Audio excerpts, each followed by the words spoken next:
Hello students, welcome to the YouTube channel Be Prepared for UGC NET. Don't forget to subscribe the channel and press the bell icon for latest videos update. Hello everyone, मेरा नाम है शिफाली बजाज। आज की इस class के अंदर हम discuss कर रहे हैं कुछ इंटरनेशनल इन्वायरमेंटल एग्रीमेंट्स जिसके अंदर इंडिया ने भी सपोर्ट किया है, इंडिया ने भी जिसे रेटिफाई किया है, जिसको साइन किया है, वो सारे इंटरनेशनल इन्वायरमेंटल एग्रीमेंट्स जो है यहाँ पर कवर करने की कोशिश करूंगी मैं।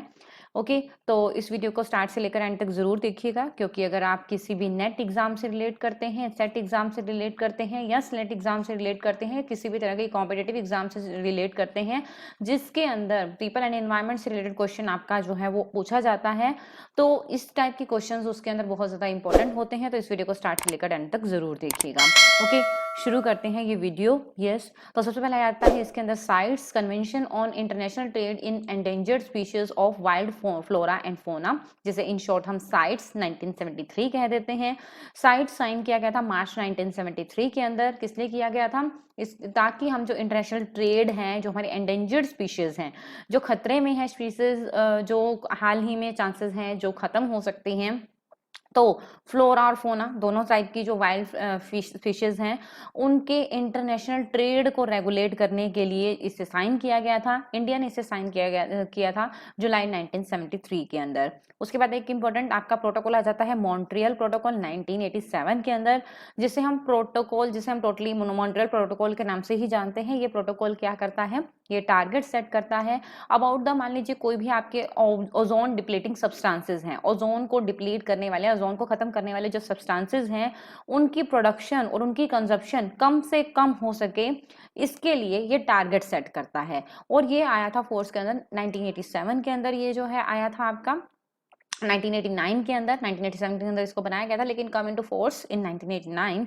जो प्रोटोकॉल है एक्चुअली ये क्या करता है, ये सारे जो भी नेशंस हैं उनके लिए एक ऑब्लिगेशन सेट कर देता है कि जो ओडीएस हैं, ओजोन डिप्लीटिंग सब्सटेंसेस हैं, उनकी emission in terms of financial या टेक्नोलॉजिकल एबिलिटीज कितनी इमिशन हो, उसे रिड्यूस करने के लिए एक टारगेट सेट कर दिया सभी नेशंस के लिए, और identifies countries that are larger contributors than others. और इसने उन कंट्रीज को जो है वो आइडेंटिफाई किया है जो लार्जर कंट्रीब्यूशन है इस तरह के ओडीएस जो सब्सटेंसेस की।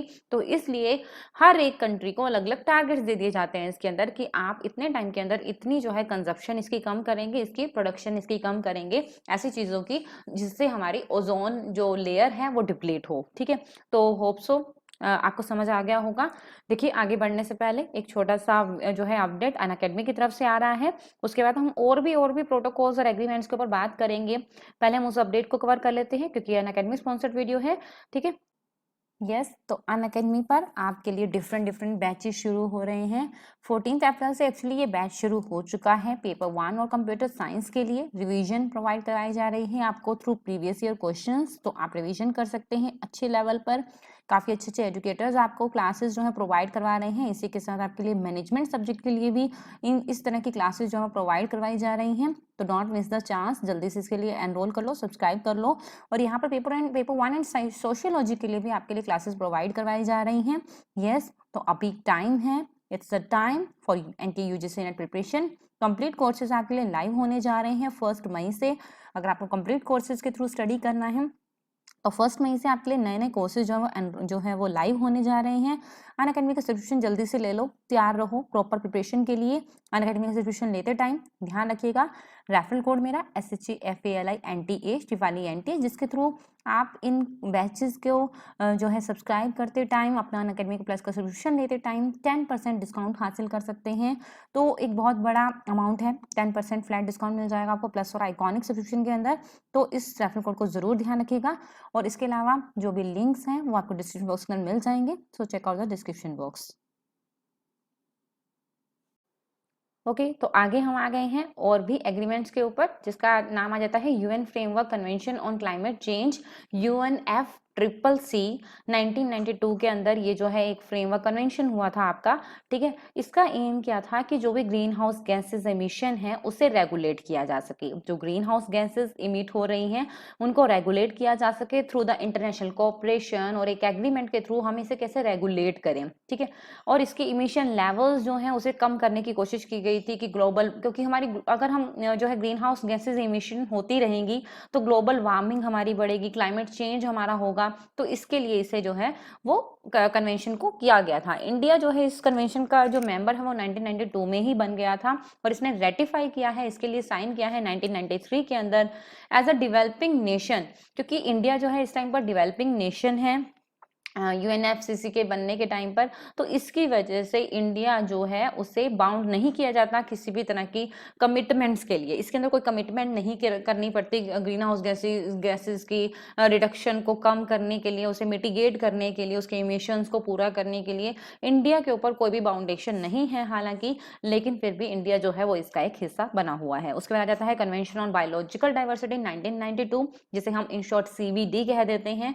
इसके अंदर क्या है, ये लीगली बाइंड करता है, एक लीगली बाइंडिंग फ्रेमवर्क है जो हमारी बायोडाइवर्सिटी है उसे कंजर्व करने के लिए, ठीक है, जो हमारे बायोलॉजिकल रिसोर्सेज हैं उनको सस्टेनेबली यूज करने के लिए, क्योंकि दैट मीन्स वो जो रिसोर्सेज हैं उन्हें हम अच्छे से यूज करें, ढंग से यूज करें, और जो भी बेनिफिट्स हैं उसे हम इक्विटेबली शेयर करें सबके साथ, और knowledge that arise in case of usage of biological resources, और बायोलॉजिकल रिसोर्सेज के यूसेज के दौरान अगर आपको कोई नॉलेज अराइज होती है तो वो भी हम शेयर करें। तो ये है कन्वेंशन ऑन बायोलॉजिकल डाइवर्सिटी 1992, ठीक है। तो आपको ईयर सबके याद रखने हैं, इसका मेन एम जो है वो याद रखना है। देन हमारा आ जाता है कार्टेजेना प्रोटोकॉल ऑन बायोसेफ्टी। ये क्या है कि कार्टेजेना जो प्रोटोकॉल था बायोसेफ्टी के ऊपर, वो एक तरह से हमारा जो कन्वेंशन ऑफ बायोलॉजिकल डाइवर्सिटी अभी हमने लास्ट में पढ़ा है उसका सप्लीमेंट का काम करता है। क्या करता है ये इंटरनेशनल रेगुलेटरी फ्रेमवर्क प्रोवाइड करता है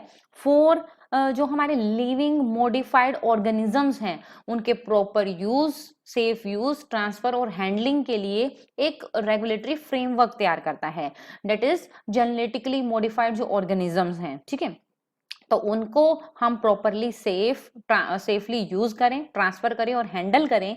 इसके लिए इसने एक अलग से रेगुलेटरी फ्रेमवर्क तैयार कर दिया है, कार्टेजेना प्रोटोकॉल ऑन बायोसेफ्टी, ठीक है। और इसके अंदर क्या है कि द प्रोटोकॉल, ये जो प्रोटोकॉल है वो आपका जनवरी 2000 के अंदर फोर्स में आया था। उसके बाद आ जाता है आपका prior informed consent Rotterdam convention, जिसे हम रेट्रोडैम कन्वेंशन ट्रीटी सिंपली जो है रेट्रोडैम कन्वेंशन बोल देते हैं।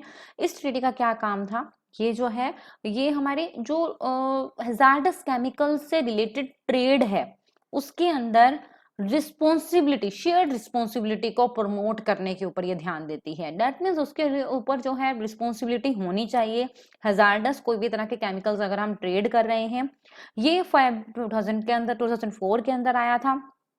इस कन्वेंशन ने क्या किया, इसका मेनली यूज था कि जो इन्वायरमेंटल सेफ यूज करें हम, जो भी हैजार्डस केमिकल हैं इन्वायरमेंटली सेफ यूज करें हम उसे, वो इन्वायरमेंटली सेफ हो उसको प्रमोट करने के लिए इस कंसेंट को, इस जो है हमारी कन्वेंशन को किया गया था। इंडिया ने इसे रेटिफाई किया था 2005 के अंदर। तो आपको ईयर्स ध्यान रखने हैं जरूर, ठीक है। उसके बाद आ जाता है आपका एंटार्क्टिक ट्रीटी वाशिंगटन 1959। तो ये एंटार्क्टिक ट्रीटी क्या था कि was framed with the objective that the Antarctic shall continue to be a zone, एक जोन की तरह रहे, shall be used for peaceful purposes, हम उस एंटार्क्टिक एरिया को यूज करें, and shall not be an object of international discord, किसी भी तरह के इंटरनेशनल डिस्कॉर्ड का ऑब्जेक्ट जो है वो ना रहे, इसके लिए जो है एंटार्क्टिक ट्रीटी को किया गया था। उसमें आ जाता है आपका बेजल कन्वेंशन। बेजल कन्वेंशन 1989 क्या है, यहाँ पर जिसे हम बेजल कन्वेंशन सिंपली भी बोल देते हैं, ये कन्वेंशन का मेन मकसद ये था कि जो भी हमारे हजार्डस वेस्ट हैं वो हम ट्रांस बाउंड्री अगर कोई उसके ऊपर मूवमेंट कर रहे हैं उसको रिड्यूस किया जा सके। और जो कन्वेंशन है वो ये देखती है कि sees to it that the creation of hazardous waste is minimized, कि हम जो ये hazardous waste हैं उनकी क्रिएशन को कम करें, उसे क्रिएट ना करें, इस तरह के वेस्ट जो है वो हम ना क्रिएट करें, और साथ ही साथ जो hazardous waste हैं उनकी शिपमेंट के ऊपर रोक लगाती है, ठीक है, कि उसे ट्रांसबाउंडरी किसी भी तरह से हम उस ऐसी कंट्री के अंदर उसकी शिपमेंट ना कर दें। यहाँ पर ये बात भी लिखी गई है कि ऐसी कंट्री के अंदर ऐसे हैजार्डस वेस्ट की हम शिपमेंट ना करें जो कि इस तरह के हैजार्डस वेस्ट को प्रॉपरली डिस्पोज ऑफ नहीं कर सकती है। That means environmentally friendly manner के अंदर जो उसे डिस्पोज ऑफ नहीं कर सकती है, वहां पर इस तरह के हैजार्डस वेस्ट को ना भेजा जाए। इंडिया ने इस ट्रीटी को रेटिफाई किया है 1992 के अंदर। ओके, तो उसके बाद आ जाता है आपका एजेंडा 21। एजेंडा 21 क्या है? ये एक प्रोडक्ट है अर्थ समिट के थ्रू। अर्थ समिट जो ऑर्गेनाइज की गई थी यूएन के अंदर, तब यहाँ पर एक एजेंडा 21 एक नया जो है एजेंडा या प्रोपोगेंडा तैयार किया गया था, जो कि रियो डी जेनेरो के अंदर हुई थी, ब्राजील के अंदर 1992 के अंदर। इसके अंदर क्या है कि हम उन स्टेक होल्डर्स को इंक्लूड करते हैं in an non binding action plan. एक तरह से ये एक्शन प्लान है लेकिन ये बाइंडिंग नहीं है, बाइंड नहीं करता, किसी को भी बाउंड नहीं करता, सिर्फ ये एक एक्शन प्लान है जिसके थ्रू हम अपनी सस्टेनेबल डेवलपमेंट को अचीव कर सकते हैं। जो स्टेक होल्डर्स हैं include local and national governments. इसने जो स्टेक होल्डर्स हैं उसके अंदर local, national governments, business, international organization, citizen groups and non governmental organizations जो हैं वो इसके अंदर इंक्लूड किए गए हैं। तो डेट मीन्स ये कोई भी बाउंड एग्रीमेंट नहीं है, बस एक एजेंडा तैयार किया गया जिसके थ्रू हम सस्टेनेबल डेवलपमेंट अचीव कर सकें, जिस एक्शन प्लान पर चलकर कोई भी सस्टेनेबल डेवलपमेंट जो है वो गेन कर सकता है। उसके बाद लास्ट वन आ जाता है यूएन कन्वेंशन ऑन डेजर्टिफिकेशन इन 1994। तो यूएन कन्वेंशन हुई थी डेजर्टिफिकेशन के ऊपर, जिसे फॉर्मुलेट किया गया था 1994 के अंदर। Seeks a bottom up approach to build international cooperation in combating desertification. जो हमारी डेजर्टिफिकेशन की जो समस्या है उसे कॉम्बैट करने के लिए, उससे लड़ने के लिए इंटरनेशनल कोऑपरेशन जो है वो की गई थी, and addressing policies in regions prone to droughts. और ऐसे जो है ये पॉलिसी उनको एड्रेस की गई थी, ऐसे रीजन्स को एड्रेस की गई थी जो कि ड्रोट्स के प्रोन है, जहां पर मतलब कि सूखा ज्यादा पड़ता है, ठीक है। तो ये इस तरह की कन्वेंशन थी आपकी 1994 में जो हुई थी। होप्स आपको ये वीडियो पसंद आई होगी। वीडियो पसंद आई तो इसे लाइक जरूर करना, चैनल को सब्सक्राइब नहीं किया तो चैनल को सब्सक्राइब कर लेना, और जो मैंने अभी आपको ये सारा पढ़ाया है वो पीडीएफ में आपको डाउनलोडिंग लिंक जो है वो डिस्क्रिप्शन बॉक्स में मिल जाएगा, तो आप इसे डाउनलोड भी कर सकते हैं, सो डोंट वरी।